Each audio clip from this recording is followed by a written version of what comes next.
Assalamualaikum warahmatullahi wabarakatuh.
Alhamdulillahi nahmaduhu wa nasta'inuhu wa nastaghfiruh wa na'udzu billahi min syururi anfusina wa min sayyiati a'malina may yahdihillahu fala mudhillalah wa may yudlil fala hadiyalah. Asyhadu an la ilaha illallah wahdahu la syarikalah wa asyhadu anna Muhammadan abduhu wa rasuluhu la nabiyya ba'dah.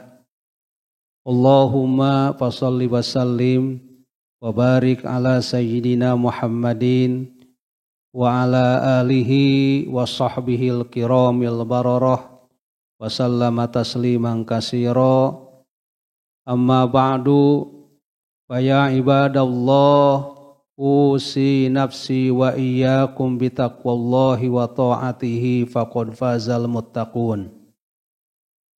Qala Allah ta'ala fi kitabihil karim wa huwa asdaqul qailin. Bismillahirrahmanirrahim. Wa ma min dabbatin fil ardi illa 'alallahi rizquha wa ya'lamu mustaqarraha wa mustawda'aha kullun fi kitabim mubin. Hadirin jamaah Jum'ah rahimakumullah. Kalimah la ilaha illallah yang senantiasa kita baca dalam setiap kita kali sholat, dalam tahiyat awal dan tahiyat akhir, ternyata bukan sekedar punya makna tiada Tuhan selain Allah, tetapi banyak makna-makna yang tersimpan di balik kalimah la ilaha illallah.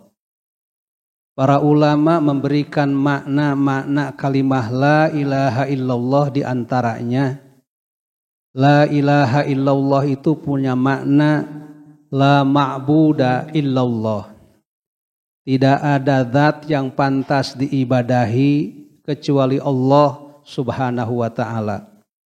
Kita tidak boleh beribadah kecuali hanya beribadah kepada Allah Subhanahu wa ta'ala. Sejauh penghargaan kita kepada kedua orang tua kita misalnya, kita tetap tidak boleh beribadah kepada kedua orang tua kita. Orang tua harus kita hargai, orang tua harus kita hormati, tetapi tidak boleh beribadah kepada kedua orang tua. Bahkan dalam berbagai macam hadis diterangkan, penghargaan kita kepada kedua orang tua kita itu akan memudahkan urusan rezeki kita. Orang-orang yang kata Rasulullah senantiasa berdoa untuk kedua orang tuanya, yang selalu terucap dari mulutnya doa Allahumma gfirli wali walidayya warhamhuma kama rabbayani shaghira, itu akan dimudahkan urusan rezekinya, kata Rasulullah SAW. Tetapi kalau ada seorang anak yang tidak pernah terucap dari mulutnya doa untuk kedua orang tuanya, tidak pernah mendoakan kedua orang tuanya, maka kata Rasulullah sama saja dengan memutuskan rezekinya sendiri. Idza tarakal abdu du'a lil walidaini fa innahu yanqati'u anhur rizqa. Apabila seseorang memutuskan dari mendoakan kedua orang tuanya, maka sama saja dengan memutuskan rezekinya sendiri. Bahkan di lain hadis Rasulullah mengatakan, ternyata apa yang kita lakukan terhadap kedua orang tua kita itu akan diikuti dan dilakukan oleh anak-anak dan turunan-turunan kita. Kalau kita melakukan kebaikan kepada kedua orang tua kita, maka anak-anak dan turunan-turunan kita akan melakukan kebaikan yang sama seperti kebaikan yang kita lakukan kepada kedua orang tua kita. Kalau kita memberi uang misalnya karena kita punya rezeki, nanti anak-anak kita akan begitu kepada kita. Birru walidakum tabarru'ukum auladukum. Berbuat baiklah kamu kepada kedua orang tua kamu, nanti anak-anak dan turunan-turunan kamu akan berbuat baik juga kepada kamu. Tetapi sejauh sekali lagi penghormatan kita kepada kedua orang tua kita, kita tidak boleh beribadah kepada kedua orang tua kita, karena ibadah itu adalah hak prerogatif Allah Subhanahu wa ta'ala. Kita tidak boleh melakukan perbuatan-perbuatan yang mirip dengan ibadah kepada Allah. Tidak boleh kepada siapapun. Salah satu contoh menarik misalnya dalam Al-Quran, ketika Allah Subhanahu wa ta'ala menceritakan tentang sholat, maka sholat yang Allah ceritakan dalam Al-Quran itu sebatas ruku dan sujud. Warraki'una wassajidun, orang-orang yang ruku, orang-orang yang sujud. Padahal gerakan dalam sholat itu bukan sekedar ruku dan sujud. Dalam sholat ada takbiratul ihram, ada bacaan fatihah, ada salam dan gerakan-gerakan yang lain. Tetapi yang Allah ceritakan tentang sholat dalam Al-Quran sebatas ruku dan sujud. Saya membaca dalam tafsir Sofatut Tafasir karya seorang ulama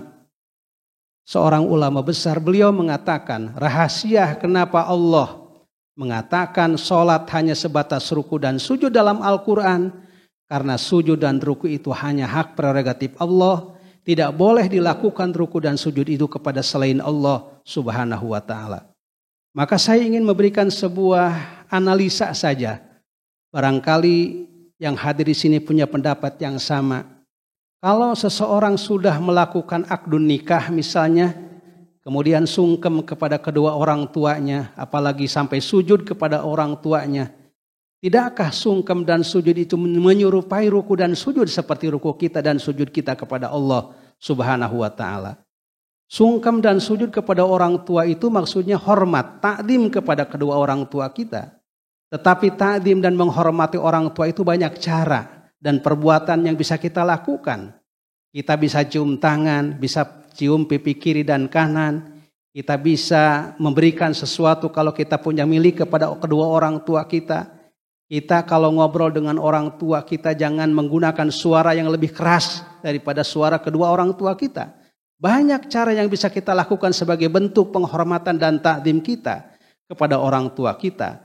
Tapi jangan sujud dan ruku kepada orang tua. Karena ruku dan sujud adalah hak prerogatif Allah Subhanahu wa ta'ala. Hadirin rahimakumullah. Di dalam sejarah pernah dikisahkan tentang wafatnya Rasulullah Shallallahu Alaihi Wasallam. Dan ketika itu banyak para sahabat yang tidak punya kemampuan. Karena sedih yang luar biasa untuk menerima berita wafatnya Rasulullah Shallallahu Alaihi Wasallam. Bahkan sahabat Umar bin Khattab itu sampai mengacung-acungkan pedang. Kemudian berkata, barang siapa ada orang yang mengatakan Muhammad wafat, maka aku akan penggal lehernya. Saking Umar bin Khattab itu begitu cinta kepada Rasulullah dan tidak punya kemampuan untuk berpisah dengan orang yang sangat beliau cintai. Kalau tidak ada sahabat Abu Bakar Siddiq ketika itu yang memberikan pencerahan kepada sahabat-sahabat lain, sahabat Abu Bakar Siddiq kemudian naik ke panggung, beliau berkata, man kana ya'budu Muhammadan fa innahu qad mata wa man kana ya'budullaha fa innahu hayyun la yamut. Barang siapa yang beribadah kepada Muhammad, Muhammad telah wafat. Barang siapa yang beribadah kepada Allah Subhanahu wa ta'ala, Allah Subhanahu wa ta'ala adalah zat yang hidup dan tidak akan pernah wafat. Ini adalah sebuah pertanda bahwa secinta, semahabbah apapun kita kepada Rasulullah sallallahu alaihi wasallam, tidak boleh beribadah kepada Rasulullah sallallahu alaihi wasallam. Mahabbah harus ada, cinta harus ada. Bahkan saya membaca dalam sebuah hadis Bukhari, dikatakan di sana bahwa siapapun orang yang masih ada cinta di hatinya kepada Rasulullah, barang siapa yang masih ada mahabbah di hatinya kepada Rasulullah sallallahu alaihi wasallam, mahabbah dan cinta inilah yang akan menyelamatkan dia kelak di akhirat. Mahabbah dan cinta kepada Rasulullah sallallahu alaihi wasallam inilah yang akan mengundang syafaat Rasulullah kelak di akhirat.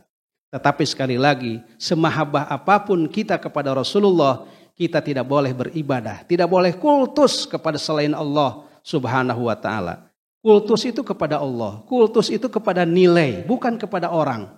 Saya hidup dan mati membela kamu, enggak boleh. Kultus seperti itu. Baiat itu dilarang dalam agama, selama baiat kepada orang. Tetapi baiat kepada nilai, kultus kepada nilai, demi Allah itu diperbolehkan oleh Allah Subhanahu wa ta'ala. Bisa kita lihat dalam surat Al-Mumtahanah ayat 12, ketika para sahabat datang kepada Rasulullah sallallahu alaihi wasallam, kemudian mengemukakan baiat mereka di hadapan Rasulullah sallallahu alaihi wasallam. Apa baiat mereka? Ternyata baiat mereka ala alla yusyrikna billahi syai'a wala yasrikna wala yaznina wala yaqtulna auladahunna. Baiat terhadap nilai kebaikan, baiat terhadap perjuangan, bukan baiat kepada pribadi Rasulullah sallallahu alaihi wasallam. Hadirin jamaah Jumat rahimakumullah. Yang kedua, makna la ilaha illallah itu adalah la raziqa illallah. Tidak ada zat yang memberikan rizki kepada seluruh makhluknya, termasuk kepada seluruh manusia, kecuali rizki itu datang dari Allah Subhanahu wa ta'ala. Dalam fakta kehidupan banyak kita temukan ada dua orang yang sama-sama tukang ojek misalnya, ya, di pangkalan yang sama tetapi rizkinya berbeda. Ada orang yang sama-sama buka warung tetapi rizkinya berbeda. Ada dua orang yang sama-sama supir Grab misalnya, tapi rizkinya berbeda. Karena memang rizki itu adalah urusan Allah subhanahu wa ta'ala. Kita sebagai manusia hanya diwajibkan ikhtiar, usaha dan kasab oleh Allah subhanahu wa ta'ala. Sementara rizki sepenuhnya urusan Allah subhanahu wa ta'ala. Kita sekali lagi harus punya keyakinan bahwa rizki itu urusan Allah subhanahu wa ta'ala, bukan urusan makhluk. Hadirin rahimakumullah, minimal ada 2 sikap sebagai bentuk keyakinan kita akan rizki itu urusan Allah subhanahu wa ta'ala. Yang pertama, kalau kita yakin rizki itu urusan Allah subhanahu wa ta'ala, maka kita tidak boleh iri terhadap kelebihan rizki yang dimiliki oleh orang lain. Kita enggak boleh rizki kepada orang yang motornya lebih bagus daripada motor kita. Kita enggak boleh iri kepada orang yang mobilnya lebih bagus daripada mobil kita. Kepada orang yang punya rumah yang rumahnya lebih bagus daripada rumah kita. Kalau kita yakin rizki itu datang dari Allah, kita terima. Kita nggak boleh iri terhadap kelebihan rizki yang Allah berikan kepada orang lain. Yang kedua, kalau kita yakin rizki itu datang dari Allah subhanahu wa ta'ala, maka kita harus mencari rizki menggunakan cara-cara yang diridhoi oleh Allah. Menggunakan cara-cara yang halal menurut pandangan Allah subhanahu wa ta'ala. Alangkah salahnya kalau kita ngomong saya yakin rizki itu diatur oleh Allah, tapi dalam faktanya kita mencari rizki menggunakan cara-cara yang tidak dihalalkan oleh Allah subhanahu wa ta'ala. Halal zatnya, halal torikoh atau caranya. Di dalam Al-Quran ada sebuah contoh begini. Ketika Allah mengharamkan barang yang haram, itu hanya 4 yang Allah ceritakan. Selebihnya haram dalam hadis. Hurrimat alaikumul maitatu wadamu walahmul hinziri wa ma uhilla li ghairillahi bih. Allah haramkan bangkai, Allah haramkan darah. Allah haramkan daging babi, Allah haramkan binatang yang disembelih dengan menyebut nama selain Allah subhanahu wa ta'ala. Haram-haram selebihnya diceritakan Rasulullah dalam hadisnya. Tetapi ketika Allah menceritakan haram torikoh, haram cara mencarinya, betapa banyak Allah ceritakan dalam Al-Quran. Haram riba, haram gasab, haram menyogok, haram mengurangi timbangan, haram mengambil hak orang lain, dan haram-haram yang lain banyak dalam Al-Quranul Karim. Saya teliti dalam berbagai macam tafsir. Kenapa ini? Haram secara dzati hanya sedikit Allah ceritakan dalam Al-Quran. Tetapi haram, torikoh, cara betapa banyak Allah ceritakan dalam Al-Quran. Ternyata jawabannya para ulama begini. Seorang mukmin itu tidak mau dia memakan barangnya yang nyata-nyata diharamkan oleh Allah. Seorang mukmin itu jarang yang mau memakan babi. Siapa yang mau di antara orang-orang mukmin memakan babi? Jarang. Memakan bangkai itu jarang. Tetapi tidak setiap orang mukmin itu mau meninggalkan korupsi, mau meninggalkan gasab, mengambil hak orang lain. Apalah bedanya korupsi dengan memakan bangkai? Apalah bedanya korupsi dengan memakai daging babi? Memakan daging babi sama saja. Jadi halal itu halal dzatiyahnya, halal caranya, halal torikohnya. Karena kita sebagai seorang muslim punya sebuah keyakinan bahwa rizki yang kita makan, rizki yang kita konsumsi, rizki yang kita pakai bukan semata-mata berurusan dengan persoalan fisik semata-mata. Tapi betapa banyak persoalan rizki itu berkaitan dengan semua aspek dimensi kehidupan kita. Rizki ada hubungan dengan ibadah kepada Allah subhanahu wa ta'ala. Diterimakah atau tidak diterimakah ibadah kita kepada Allah, tergantung rizki yang kita pakai, yang kita konsumsi. Dalam sebuah hadis itu dikisahkan ketika seseorang berangkat ibadah haji, menggunakan ongkos, menggunakan uang yang diharamkan oleh Allah subhanahu wa ta'ala.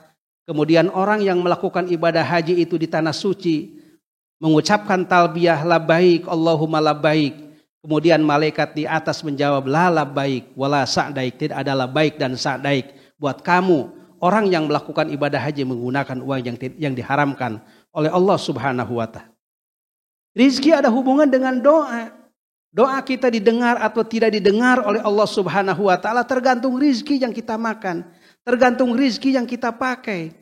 Dalam hadis Arba'in dikisahkan tentang cerita seseorang yang melakukan perjalanan jauh. Dia senantiasa berdoa di sepanjang jalannya. Ya Rabbi, ya Rabbi, ya Rabbi, ya Tuhanku, ya Tuhanku. Dia berdoa terus-terusan tanpa henti kepada Allah. Wa mat'amuhu haramun, apa yang dia makan haram. Wa mashrabuhu haramun, apa yang dia minum haram. Wa malbasuhu haramun, apa yang dia pakai haram. Wa ghudhiya bil harami, perutnya dipenuhi dengan sesuatu yang diharamkan oleh Allah subhanahu wa ta'ala. Fa anna yustajabu lahu, maka kata Rasulullah, Bagaimana mau diijabah doa seseorang kepada Allah Subhanahu wa taala yang dipenuhi dengan segala sesuatu yang diharamkan oleh Allah Subhanahu wa taala. Yang terakhir, yang terpenting adalah ternyata rizki itu ada hubungan dengan karakter, ada hubungan dengan perilaku. Seorang anak misalnya yang diberikan rizki oleh orang tuanya dengan rizki yang haram, walaupun anak itu dipesantrenkan di pesantren yang besar dengan modal yang besar, tapi rizki yang diberikan kepada anak kita sesuatu yang diharamkan oleh Allah Subhanahu wa taala, maka ilmu yang didapat merupakan ilmu yang tidak bermanfaat, ilmu yang tidak berkah, ilmu yang tidak manfaat. Kullu lahmin nabata min haramin fannaru aulabi. Setiap daging, setiap darah yang tumbuh di badan seseorang dari sesuatu yang diharamkan oleh Allah Subhanahu wa taala, maka perilakunya akan menjurus kepada sesuatu yang dilarang oleh Allah Subhanahu wa taala.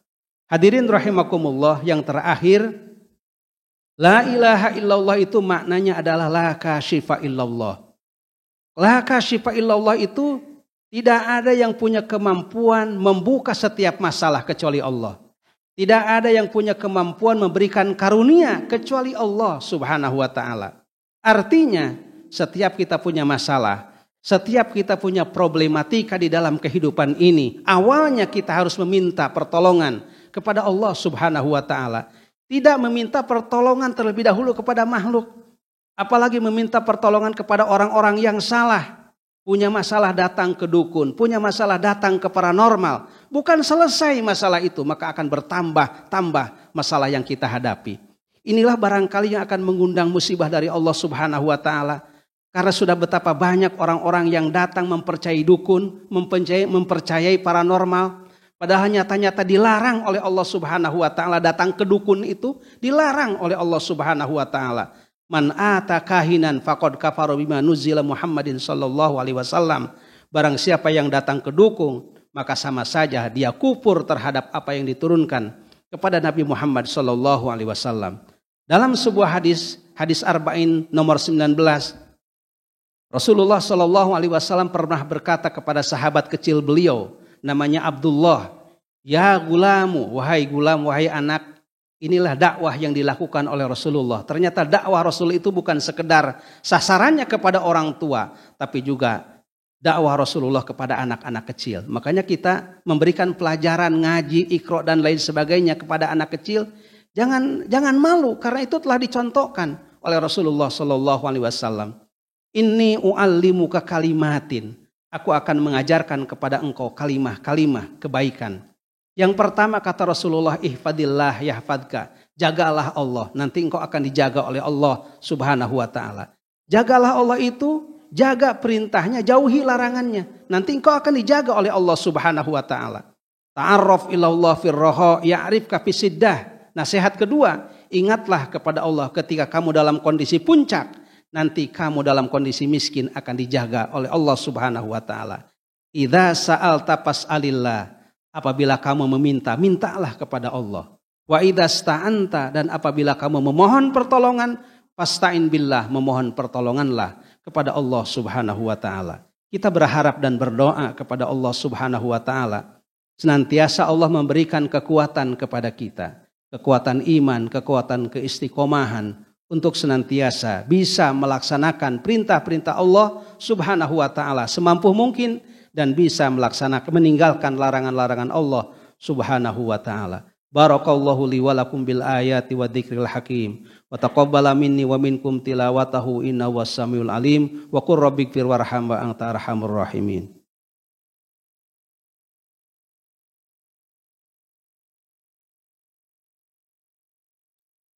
Alhamdulillahilladzi an'ama alaina bi ni'matil imani wal islam.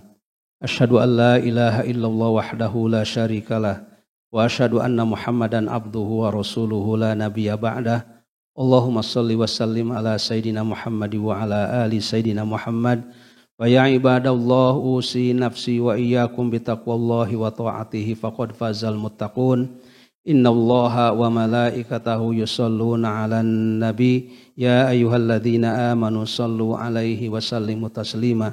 Allahumma shalli wa sallim wa barik ala sayyidina Muhammadin wa ala alihi wa sahbihi ajmain. Amin ya Allah ya rabbal alamin.